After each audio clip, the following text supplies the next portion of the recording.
ఈరోజు మనం లంచ్లోకి గోంగూర పచ్చడిని ఎలా తయారు చేయాలో చూద్దాము. ఇందుకోసం నువ్వులు, ఎండుమిర్చి, ఇంకా ఎల్లిపాయ, వెల్లుల్లి, కరివేపాకు, ఇంకా జీలకర్ర ఇవన్నీ వేసి అయితే మిక్సీ పట్టేసుకుందాం. కొంచెం గల్లుప్పు, కొంచెం జీలకర్ర. ఇది కొంచెం మిక్సీ పట్టాక, కొంచెం బ్లెండ్ అయ్యాక ఇంకా ఈ గోంగూరను వేసుకుందాం. ఇలా కొంచెం మిక్స్ అయ్యాక ఇంకా గోంగూరని ఇందులో వేసుకోవడమే.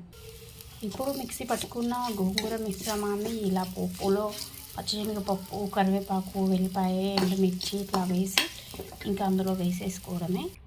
గోంగూర చట్నీ రెడీ అయిపోయింది. ఇలా వేడి వేడి అన్నంలోకి గోంగూర పికిల్